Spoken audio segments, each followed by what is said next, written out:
7:30 in the morning. That is commendable, and I really appreciate it. I'm Pat Shea. I'm the CEO and President of the YWCA. Our agenda today includes multiple stories from women and clients and friends of the YW. It's our intention that you leave here today knowing what we do and the services we deliver. But more importantly, we want to showcase the amazing women that we serve nationally. Although the stories, and I have to warn you, sometimes they're difficult to listen to, the determination exhibited by the speakers is phenomenal. As you know, at the end of the breakfast, you will be given the opportunity to make a contribution, and your financial support is greatly needed. But I also ask that you consider getting involved. A volunteer is probably the most valuable asset a not-for-profit could have, and we would welcome all of you in that capacity. As soon as the wait staff has finished plating our food and we get that garage thing cleaned up, we're going to get started. But I ask everybody, if you haven't already, please silence your cell phone, pour yourself a cup of coffee, and sit back and get ready to experience some phenomenal people. Thank you.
The only thing harder than getting 550 people up at 7:30 is to get them to be quiet. At this time, I would like to introduce Mary Jones for the morning's invocation. A few years back, Mary was a client of the YWCA, staying at our domestic violence shelter. Later, attending our support groups with her children. Today, Mary is a domestic violence survivor and a YWCA volunteer. During the past 2 years, Mary has gone with me and spoken to hundreds of women about domestic violence. And one thing I learned about Mary is she is also a very good writer. Please join me while Mary shares her poem, Today I Woke Up Beautiful.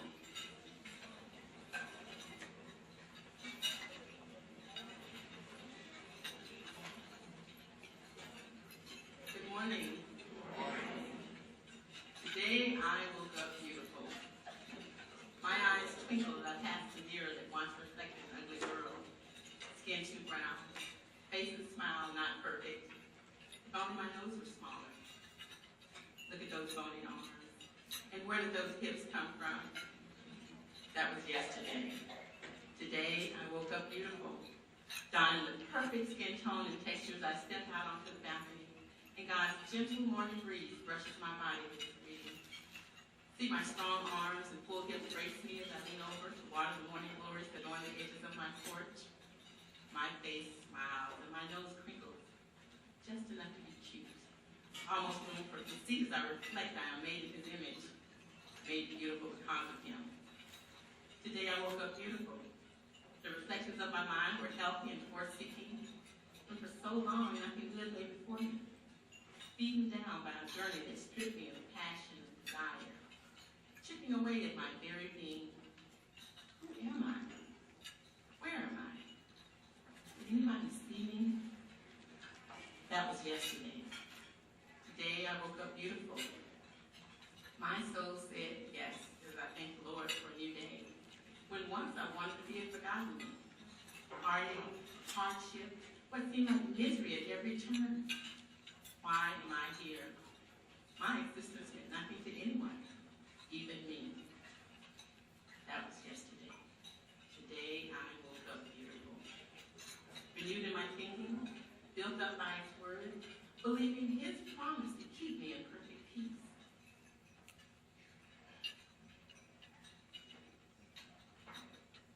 To give me the desires of my heart. His grace and mercy march upon me like a shield. I represent his purpose. He called me an ambassador. I'm a soldier to his will. My soul said yes. And as I stand, I know I do not stand alone. I glow from the inside out. Today I woke up beautiful in my body, my mind, and my soul. Enjoy your breakfast.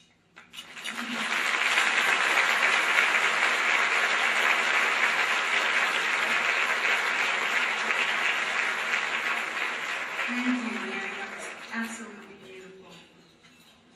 Charity events such as our spring breakfast would not be possible without the financial support of organizations like HCA TriStar. We want to recognize and thank HCA TriStar for their generosity in funding the expenses of today's breakfast. Also, for your information, during the past year, the HCA Foundation and HCA TriStar were among the organizations and individuals that helped us burn the mortgage for the Weaver Domestic Violence Center.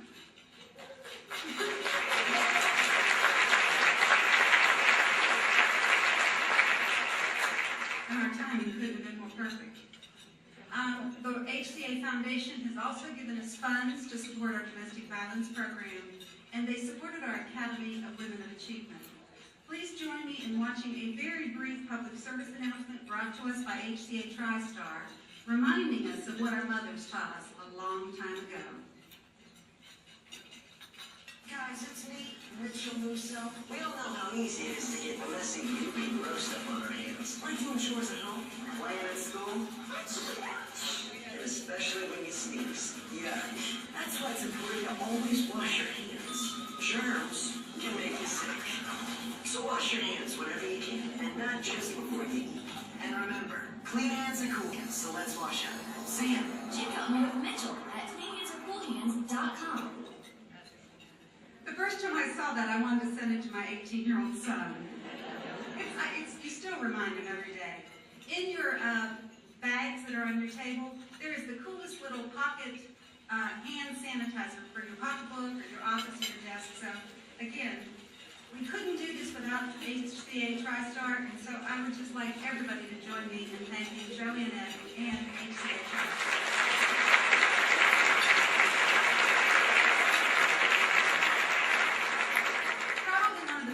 About the breakfast, other than the speakers, is the people at your table. So we're going to give you a few minutes. If you haven't met everybody at your table, please do this at this time. Say hi, pass out business cards, share notes, because there are some great people in this room. Thank you.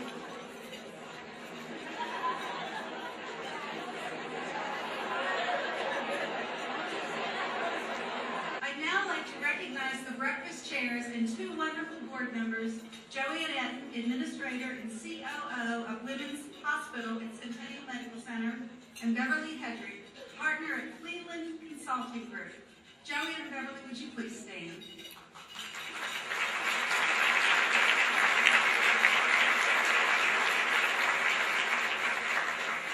Ladies, this this year we have broken the record for attendance at this breakfast.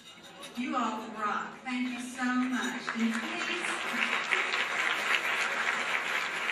it's really great to have strong Dynamite board members, and I appreciate it. I hope you enjoyed your small token of appreciation. I hope we left at your table.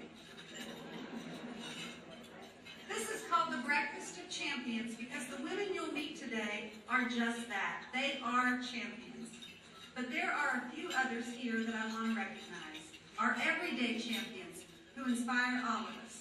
As I call your name, please stand and remain standing. Reverend Cora Alston.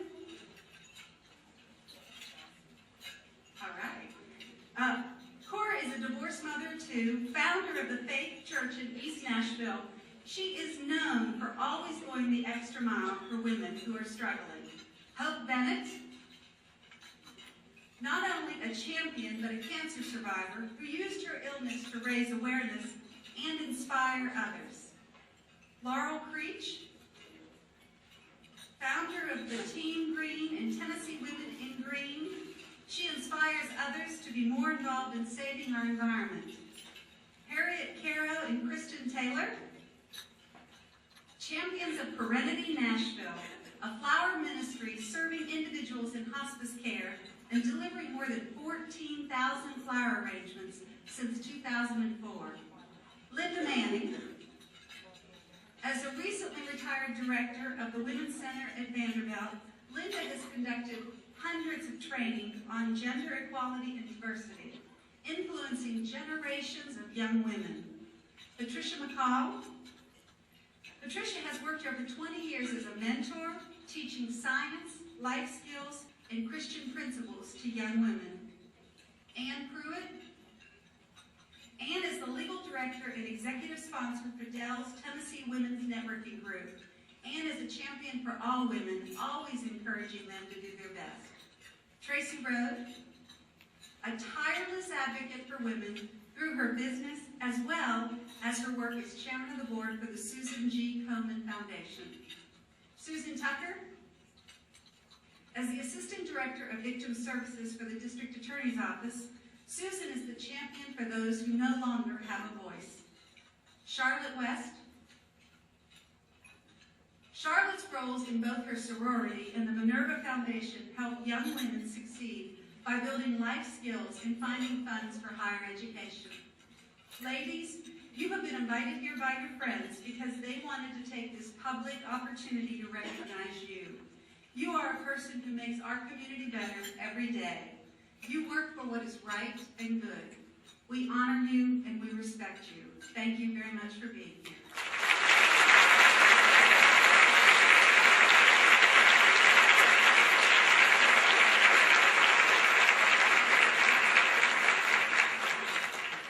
The YWCA is solving community problems every day. We exist to educate, encourage, and break down barriers that perpetrate racism, violence, and hopelessness. We help families leave abusive households and start new lives. We provide free GED training to men and women.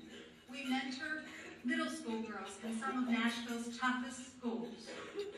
The YW opened its first domestic violence shelter in the 1970s at the request of the Nashville Police Department. Last year, Davidson County recorded 10 domestic violence homicides that were related to domestic violence situations. This year, in the first 3 months, we have already recorded 4 domestic violence homicides with 3 pending investigation. So in 3 months, that's 7 compared to last year's 10. That's why domestic violence remains a critical priority of the YWCA. We run the largest program in the state of Tennessee. It includes a 24-hour, 7-day-a-week crisis line. The 50-bed YWCA Weaver Domestic Violence Center provided over 15,000 bed nights last year. Can you imagine 15,000 times a woman or a child laid their head on our pillow for a night of sleep and safety and healing? That is a lot of company. Beginning last July, as a result of a HUD grant, the YWCA has been able to offer to 10 women leaving our shelter assistance with housing.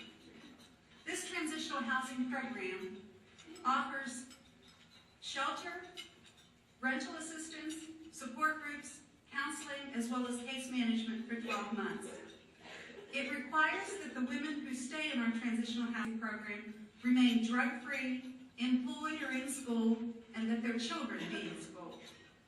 Also, the women have to agree to put 30% of their paycheck away in savings.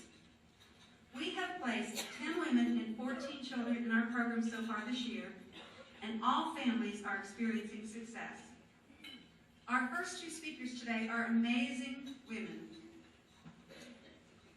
They have both called our crisis line. They have both stayed in our shelter, and today they are both clients staying in our transitional housing program.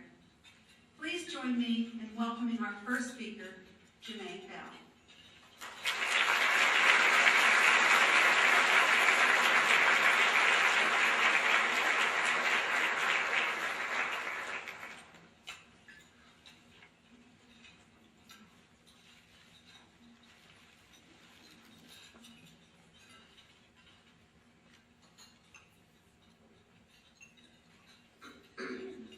Good morning.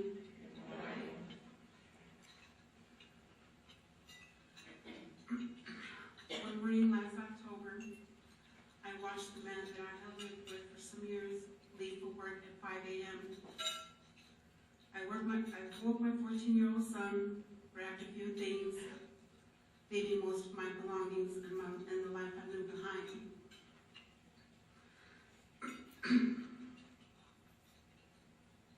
I drove away from my home, never to return again. As I drove on, I thought, how had my life gotten to this point, and who would care enough about me to help me? The verbal and physical abuse of the night before, witnessed by my son, made me determined that I couldn't let this happen again. I was born Jermaine Wiley's on a reservation outside of Rosewood, South Dakota. I lived there until I was 21. Living on a reservation is like being segregated from the rest of the world. It was an hour and a half drive to Walmart. But it was only like I knew. My father encouraged me to leave. Excuse me, he said there was so much out there to see. I wanted to see the world, so I joined the military.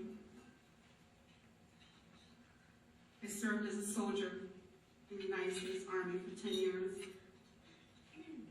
Stationed in Colorado, Germany, Korea, and Germany, I am also a Gulf War veteran. After leaving the Army, having my commercial driver's license, I worked as a truck driver and also became a mentor for other women that wanted to learn how to drive the big rigs. I believe myself to be a strong, ambitious woman, though my biggest fear in life was failure. I had married in the Army, and while there was no abuse, that marriage had ended in divorce. So when I became involved in a relationship, I wanted it to work. I did not want to fail again. When the verbal abuse started, I would try to make amends, to do right, to submit. In my Native American culture, women are expected to be submissive. And even though I had left the reservation and a lot of that behind, it still stuck with me. But when that evening when the abuse became physical and my son was there to witness it, I knew it was happening to him also. I had to get away. So there I was, with no money and little hope.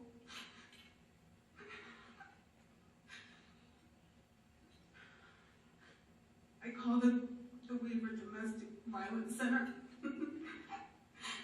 From the first moment, I felt it race. As soon as we arrived, everything was there for us. We had a place to stay, and we were safe. From our first meeting, excuse me, I felt a bond of trust with my counselor.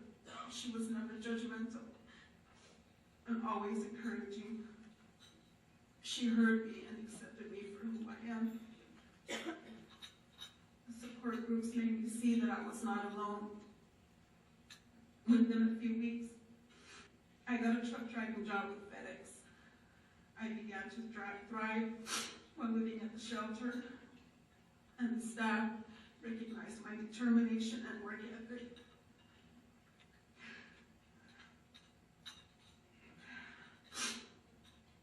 I was rewarded by being chosen to join the YWCA Transitional Housing Program.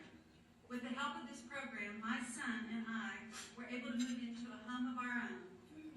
I felt like I was going to make it. I couldn't believe that someone cared enough about me to give me this opportunity. I'm now attending school and looking for a job in the medical field. But there's a few out there. I'm interviewing for a part-time job, and she will make a great employee. I will complete my medical billing and coding degree in October. None of this would have been possible without the YW, without your strong spirit. As I remember my life before, sometimes I get sad and lonely. As I remember my life before, sometimes I get sad and lonely, and I wish it would have worked out. As I look back and see what I have left and where I am now, I know I'm in the right place. I no longer feel that I have failed. Staying would have been the failure. I chose to succeed.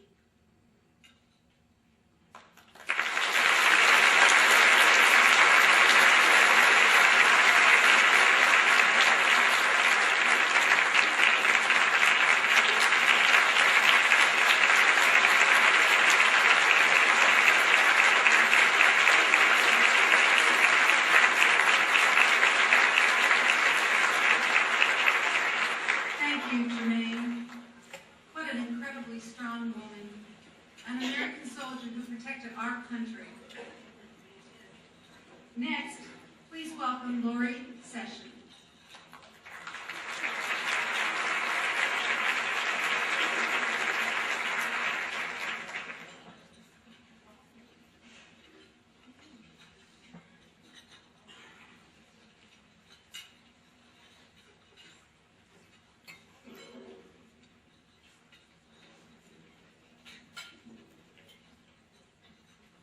Good morning. Can you imagine having 5 children and being homeless? That was me a few months ago. I had been abused emotionally, physically, and sexually. I lived every day in fear. Fear made me try to leave, but fear also made me stay. How could I leave all I knew behind and be able to take care of my children and myself? I contacted the YWCA Weaver Center to get help. I was very scared. It was so hard to leave my home and the rest of my family that I knew they couldn't keep me safe. When I arrived at the shelter, they welcomed me with open arms. My children and I were now safe. It certainly was an adjustment for all of us. We were used to having our own home, our own routine. I worked hard to help my children adjust to community living in the shelter. I was apprehensive and kept second-guessing myself. Had I done the right thing? My children had been traumatized by the abuse. Was I causing them more pain?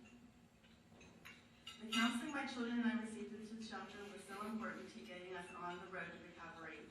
I found out that it is true that children are a lot more resilient than you think. I came to realize that this was the best course available to me. We settled in, the children went to school, and I got a job as a waitress. I have skills in the medical field, however, I was still fearful that if a background check was done, my abuser would find me. With the help and support of the YWCA, my life was going in a new direction. I was not going back. All I wanted was a normal, stable life for my children, and I was willing to work at it to make it happen. My determination was evident to the staff. I I met the criteria and qualified for the transitional housing program. The program subsidizes rent and utilities for a year. My family and I were able to move out of the shelter and into our own home. We were able to be together and to start all over again. We were given the opportunity for a new life. I now have a full-time job in the medical field and I'm saving money. The children are doing very well in school. We are building the rest of our lives. The YWCA has supported me in all of this.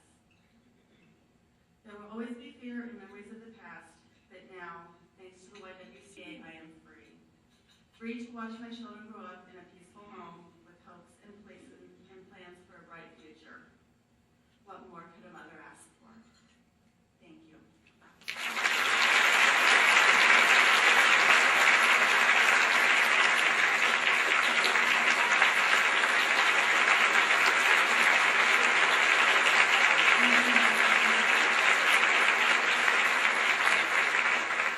Thank you, Lori. You are a great mother, and you are such a role model for your children. Now let's turn our attention to another part of the YWCA, our adult education GED services. And to the estimated 90,000 adults living or working in Davidson County today who do not have a high school diploma. Our adult education program offers all adults, men and women, in Davidson County an opportunity to get a GED at no cost. We have 5 locations throughout the city and offer classes 6 days a week, morning, afternoon, and evening. During this fiscal year, we will serve over 1,000 adults. Next, we'll hear from Fatima Mukundi. We met Fatima when she contacted the YWCA about getting her GED. She is a perfect example that the stereotype that we have about high school dropouts is not accurate. Fatima is smart. She speaks 3 languages. She's extremely motivated and a leader within her community. Her reasons for not finishing high school are hard to imagine. Please join me in welcoming Fatima.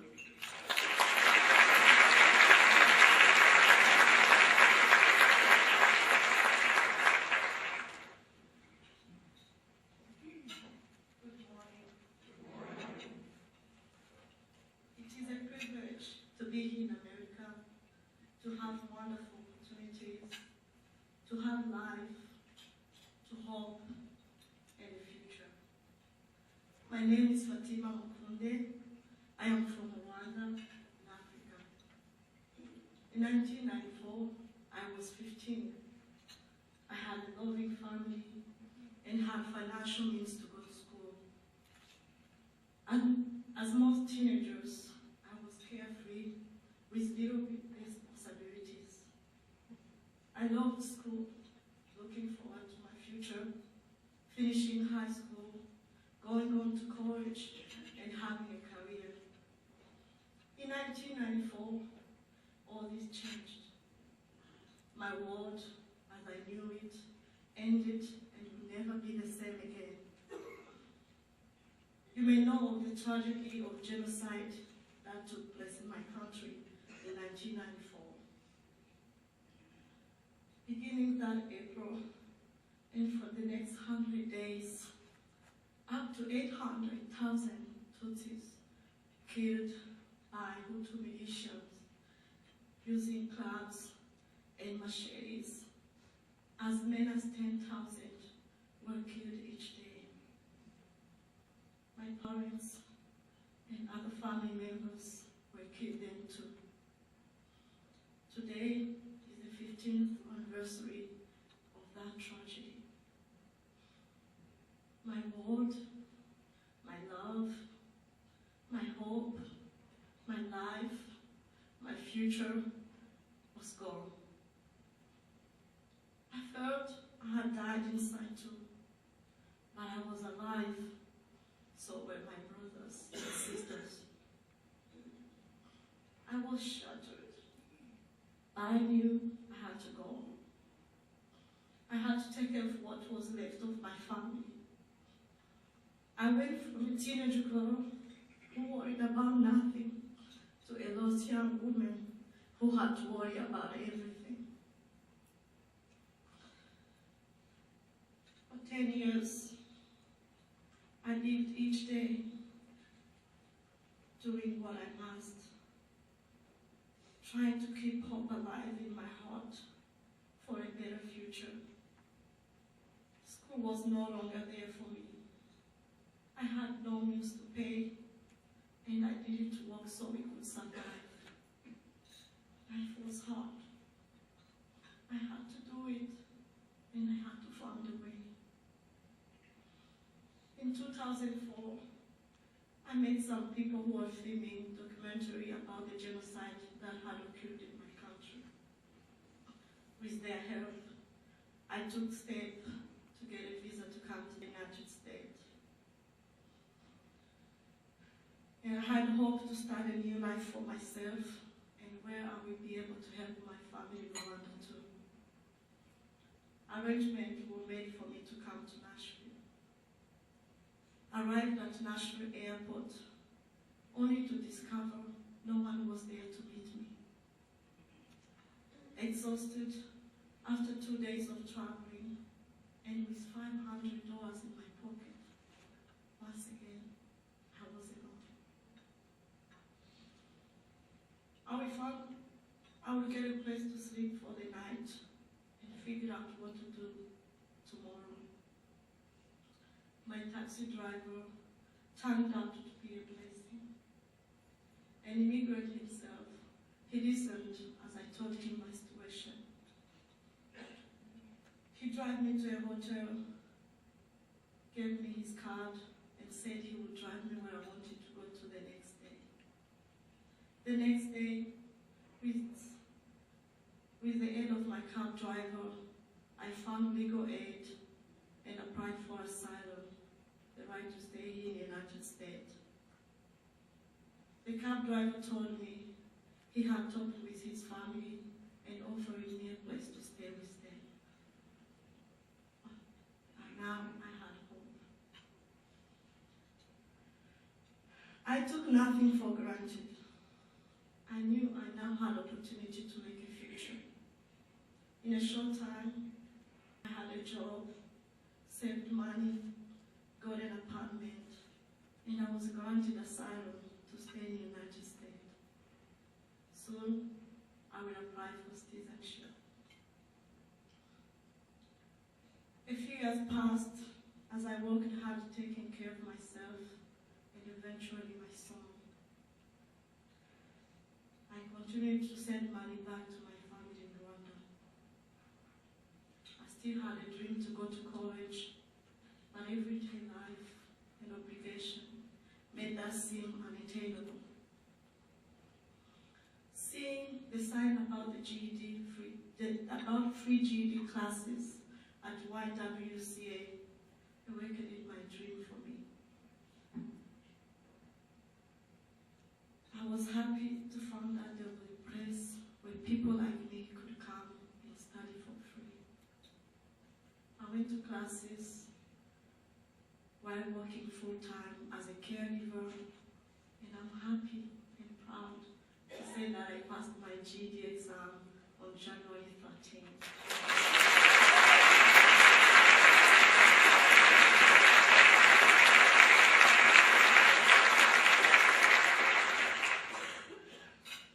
To go to college. First to Nashville State Community College, then to MTSU. I don't know how I will do it, I just know that I will find a way, and the WCA will help me. I have been through difficult times, and I have learned so much about all I have been through. I have learned that I am strong. I am stronger than I ever thought I could be. I also know that there are opportunities if I will just keep on going, keep on trying. I must do this. I must do this not only for myself, but for all the people in my country who are not as fortunate as me to have these opportunities. I have the chance that they don't have, have a new home, I have a GED, and I have a future. Thank you, YWCA.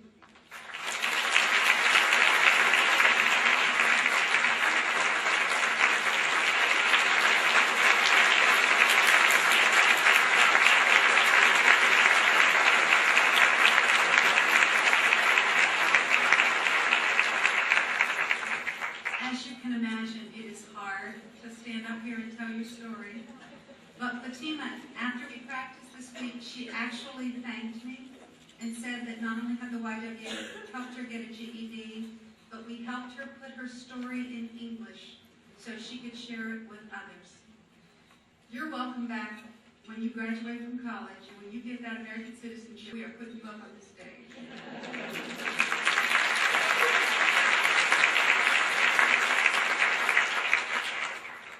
Girls Inc. at the YWCA currently serves 180 girls in 3 public middle schools: Jerry Baxter, Ewing Park, and West End. We selected middle school girls because research tells us that by that time, and by the time they enter high school, they've already formed their opinions and attitudes that will affect the rest of their lives. In Girls Inc., we address real-life issues for middle school girls. Issues such as violence prevention, healthy relationships, pregnancy prevention, and drug and alcohol awareness. Please join me in welcoming 13-year-old Kia Lee, who last week told me she's either going to be a cook or a teacher, but her real dream is to be a contestant on American's Iron Chef. Kia, will you join me up here?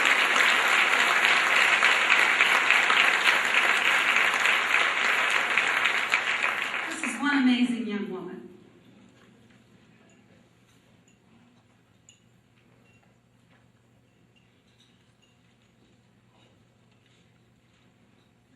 Hello, my name is Keely. I'm currently a 7th grader at Ewing Park Middle School. First, I would like to give all praises to God. I feel very lucky to be able to speak with you all today. It is an honor for me to represent Girls Inc. at the YWCA. I would like to start off by telling you a little about Girls Incorporated at the YWCA. It is all about preparing young girls for the future by becoming productive members in their communities, schools, church, or wherever life may take them by being strong, smart, and bold. We have fun, we show each other respect, as well as build each other up. No one is a loser in Girls Inc.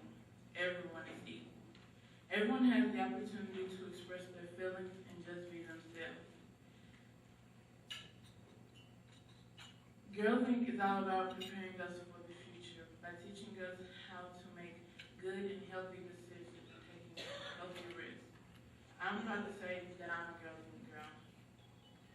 Our leaders are Ms. Brooks, Ms. Varner, and Ms. J. They treat everyone as equals, and I really love that about them. They have been such an inspiration to me and to the others. They have shown us that there's a whole world out there waiting for us to explore, and the sky's the limit. Girls Inc. teaches us to become positive young ladies. And we are also learning how to defend ourselves if we are ever in a dangerous situation. And this makes me feel more safer and more confident. They teach us how to say no to negative peer pressure, and Girls Inc. has shown me how to make positive, healthy decisions, especially when it comes to pressure from boys. I know that making bad decisions about sexual behavior could have a serious consequence for the rest of my life. I will not be a teenage mother, and I will graduate from college.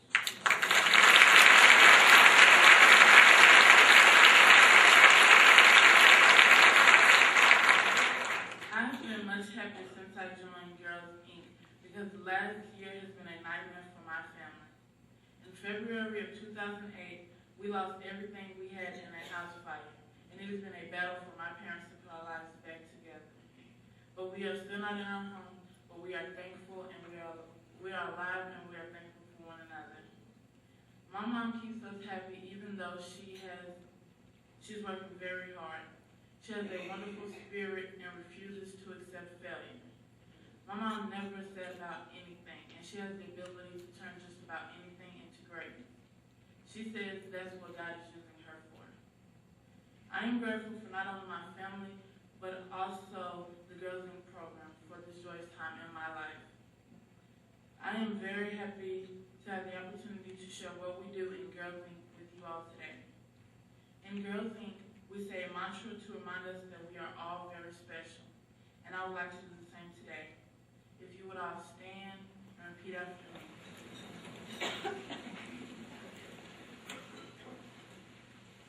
We are girls. We are girls. We are strong. We are strong. We are smart. We are smart. We are bold. We are bold. We are gifted. We are gifted. We are proud. We are proud. We are capable. We are capable. We are valuable. We are valuable. We are sisters. We are sisters. Namaste. Thank you, God.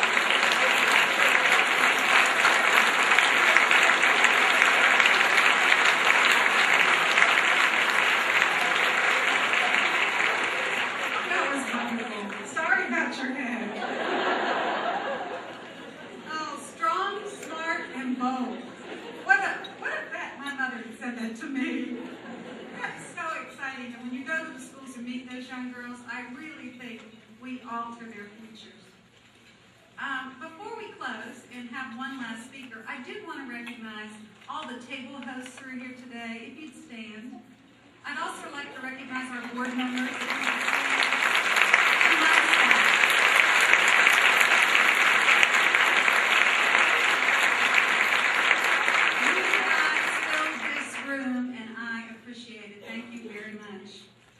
As we end our program, I want to introduce one more person, Glenda Stryker, a champion of a different nature. Glenda is one of the best volunteers and a dear friend of the YWCA. Glenda puts a different face on domestic violence, having experienced one of life's most difficult tragedies. We're going to start with a very brief video, and then Glenda's going to take over.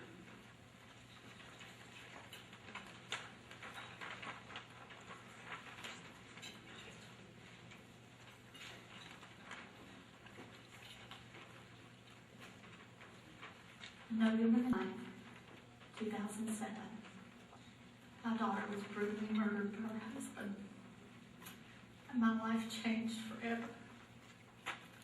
My name is Glenda, and I'm the survivor of a domestic violence victim. You know, as parents or as a mother, you always think that you know your children and that you can protect your children through anything that happens in their life. She just graduated from college with a degree in criminal justice and was working on a second degree in paralegal assisting. Becca's passion in her life was, once she graduated, to work with abused children in the juvenile system and to work with women in the domestic violence arena. Unknown to me was the fact that she herself was being abused. You know, I'm a nurse by profession, and we're taught to be observant, to see signs and symptoms and know what's going on with the person. And I just missed this. Maybe it's because I wasn't aware of what the signs and symptoms were. Or maybe I didn't want to see it. But I missed it big time, and I couldn't help Becca. Guess I should have known when she wasn't coming to church as much. And when the conversations got shorter, and when I did get to talk to her, you could always hear him in the background, interrupting everything that was going on. But I just didn't. And I keep asking myself over and over why I didn't see it. There's 1 in every 3 women that are abused. And as individuals, we probably know ourselves somebody who's going through it. But do you know? Do you know those warning signs?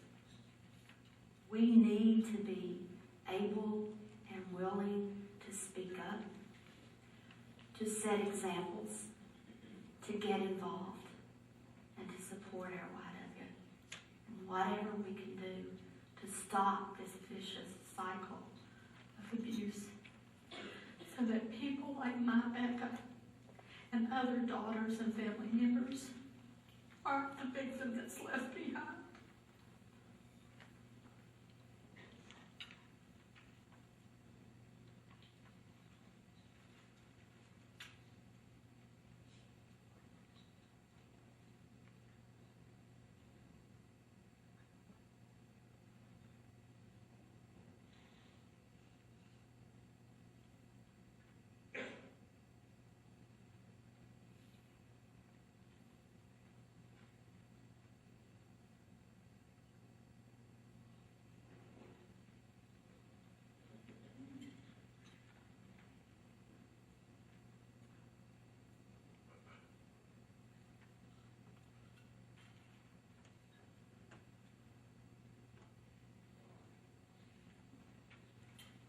Good morning. I'm Glenda. And I want to thank each and every one of you from the bottom of my heart for joining us today to support the YWCA. Since the murder of my daughter, it's become a passion to work with the YWCA, to make sure that all women in Middle Tennessee know about the services that will keep them safe, especially the emergency shelter and the 24-hour crisis line. I also believe strongly in the importance of education, especially in getting a GED, for all of those lacking that high school diploma. And I'm grateful to the YW for the works with the young girls who are at high risk for pregnancy, school dropout, and unhealthy relationships. We need to keep them out of our shelter and out into our GED classes. And we need your help. We cannot do it alone. With this in mind, would the table host please pass out the envelopes to all of your guests.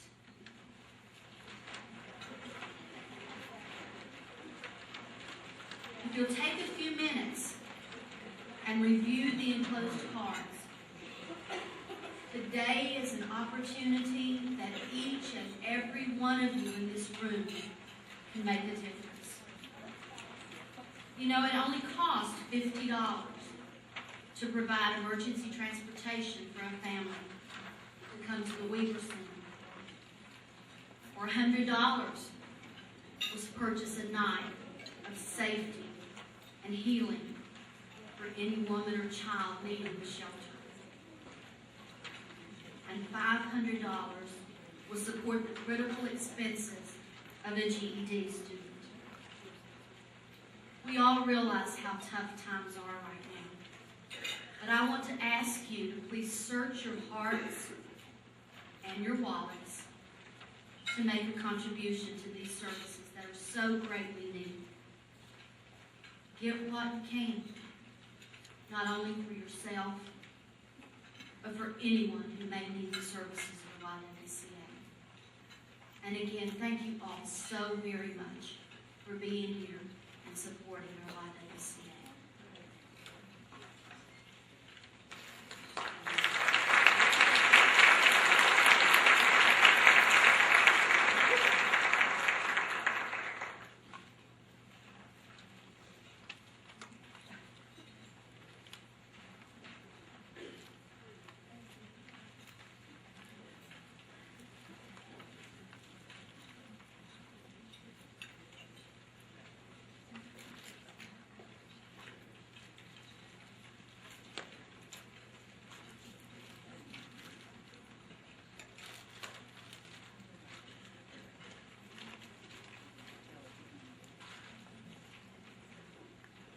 If each of our speakers will come back up to the podium, please.